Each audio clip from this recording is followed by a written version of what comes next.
ഈ ചെറുപ്പക്കാരൻ പാറശാല സ്വദേശിയാണ്. ഒത്തിരി പ്രാവശ്യം മരിക്കാൻ ശ്രമിച്ചതാണ് ഈ ചെറുപ്പക്കാരൻ. നമ്മുടെ അടുത്ത് വരുമ്പോൾ 29 വയസ്സുണ്ട്. അവൻ്റെ വിവാഹം കഴിഞ്ഞിട്ടില്ലായിരുന്നു.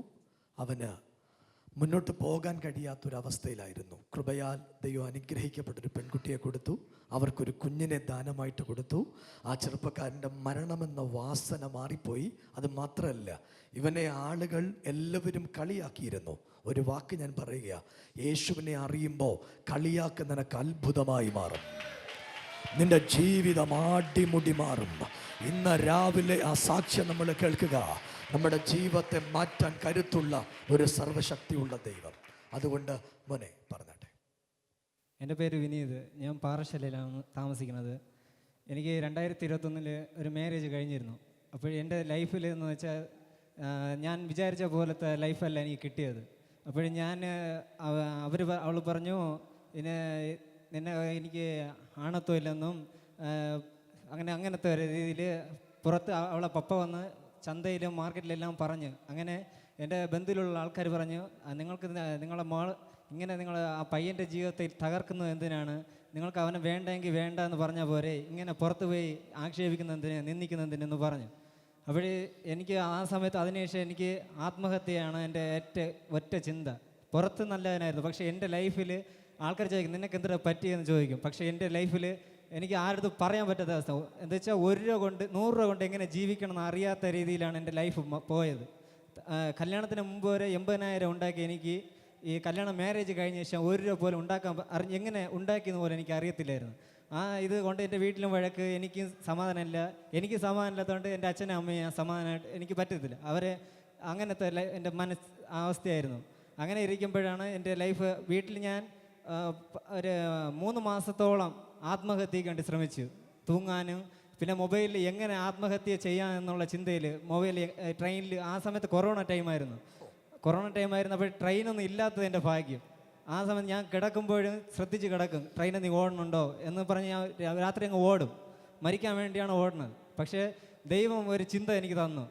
ഞാൻ ഇപ്പോൾ മരിച്ചു കഴിഞ്ഞാൽ ഞാൻ കയറിൽ തൂങ്ങി കയറ് പൊട്ടി കഴുത്ത് പൊട്ടിക്കഴിഞ്ഞാൽ ഞാൻ കിടക്കിലായി പോകും. അപ്പോൾ ഞാൻ തന്നെ സ്വയം അനുഭവിക്കണം എന്നുള്ള ചിന്ത ദൈവം എനിക്ക് നൽകി.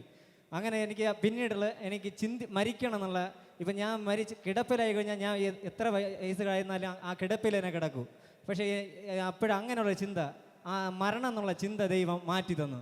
അങ്ങനെ ഇരിക്കുമ്പോഴാണ് ഞാൻ മുക്കാല എന്ന് പറയുന്ന ഒരു സ്ഥലത്ത് പച്ചക്കറി സ്റ്റാളിൽ കടയിൽ ശമ്പളത്തിൽ നിന്നു. ആ സമയത്ത് ഞാൻ എനിക്ക് സമാധാനമില്ല. അത് ദൈവം മാറ്റിയെങ്കിലും എൻ്റെ ലൈഫിൽ സമാധാനമില്ല. അങ്ങനെ ഇരിക്കുമ്പോഴാണ് യൂട്യൂബിൽ പാസ്റ്റിൻ്റെ ഞാൻ എങ്ങനെ നോക്കും, ഞാൻ ചർച്ചിലൊക്കെ പോയിട്ടിരുന്നു. പക്ഷേ ചർച്ചിൽ പാടി കൊയറിലൊക്കെ ഉണ്ടായിരുന്നു. പക്ഷേ എനിക്ക് ഈ പ്രതിസന്ധി ശേഷം എൻ്റെ ചർച്ചിൽ പോകാനും ഭയം തുടങ്ങി.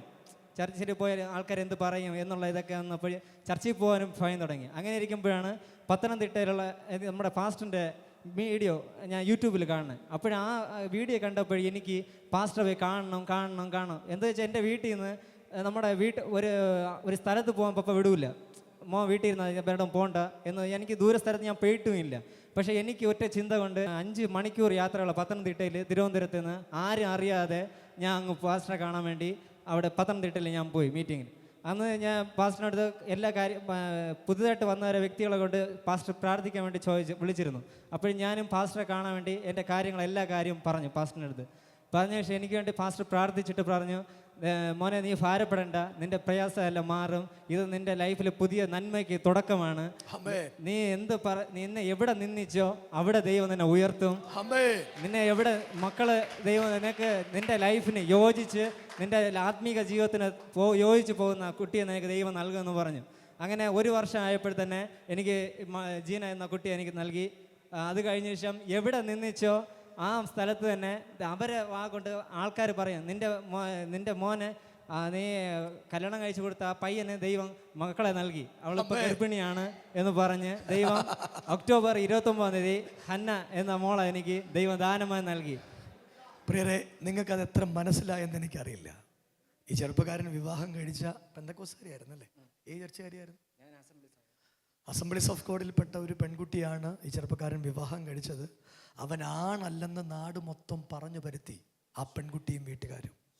ഒരു പുരുഷനെ സംബന്ധിച്ച് ഏറ്റവും വലിയ സങ്കടമാണ്. എനിക്ക് ഇന്നെന്ന പോലെ ഇവൻ എൻ്റെ മുമ്പിലിരുന്ന് കരയുന്നത് എൻ്റെ മനസ്സിൽ ഓർമ്മയുണ്ട്. അവൻ നാട്ടുകാർ മുഴുവൻ പറഞ്ഞ് ഇവൻ ആണല്ല, പക്ഷെ ഇവൻ ആണാണെന്ന് ദൈവം തെളിയിച്ചു. നമ്മുടെ ദൈവം നിന്നെ താഴ്ത്തിയിടത്ത് ഉയർത്തുന്ന ദൈവമാണ്. നിന്നെ അപമാനിച്ചിടത്ത് ഉയർത്തിപ്പിടിക്കാൻ കരുത്തുള്ള ഒരു സർവശക്തിയുള്ള ദൈവമുണ്ട് കേട്ടോ. ആളുകൾ നിന്നെ അപമാനിക്കുമ്പോൾ, ആളുകൾ നിന്നെ ഒറ്റപ്പെടുത്തുമ്പോൾ, ആളുകൾ നിന്നെ മാറ്റി നിർത്തുമ്പോൾ നിന്നെ ഉയർത്താൻ ശക്തിയുള്ള ഒരു സർവശക്തന്റെ കരം ഇന്ന് രാവിലെ ഇതിന്റെ നടുവിൽ വ്യാപരിക്കുന്നുണ്ട്. യേശുവേ എന്ന് വിളിക്കാവുന്ന ആളുകൾ ഇന്ന് രാവിലെ കരമടിച്ച് ആ ദൈവത്തിന് സ്തോത്രം പറഞ്ഞ് കർത്താവിനോട് പറയുക, നിന്റെ കുടുംബത്തെ ഇന്ന് രാവിലെ എന്റെ ദൈവം മാനിക്കാൻ പോകുകയാ. നിന്റെ അവസ്ഥകൾ മാറാൻ പോകുകയാ. ഹല്ലേലൂയ. കഴിഞ്ഞ മാസം വന്നപ്പം ഇവൻ എന്നോട് ചോദിച്ചു, അച്ഛാ എൻ്റെ ജീവിതത്തിൽ യേശു അത്ഭുതം ചെയ്തു, എനിക്ക് മരിക്കണമെന്ന ചിന്തയില്ല. എന്നെ കവലെ വെച്ച ആളുകൾ എന്നോട് പറഞ്ഞു നിന്റെ യേശു ദൈവമാണെന്ന്. ഇന്ന് രാവിലെ നിന്റെ ചോദ്യങ്ങൾ ഉത്തരത്തിന് വേണ്ടിയാ, നിന്റെ പ്രതിബന്ധങ്ങൾ അത്ഭുതത്തിന് വേണ്ടിയാ, നിന്റെ അവസ്ഥകൾക്ക് മാറ്റമുണ്ടാകാൻ വേണ്ടിയാ. മക്കളെ, നിന്നെ ദൈവം ഒരുപാട് അനുഗ്രഹിക്കും. നിന്റെ സ്ഥിതിഗതികളൊക്കെ മാറിപ്പോകും. നീ ഒരു അത്ഭുതമാകും. I bless you.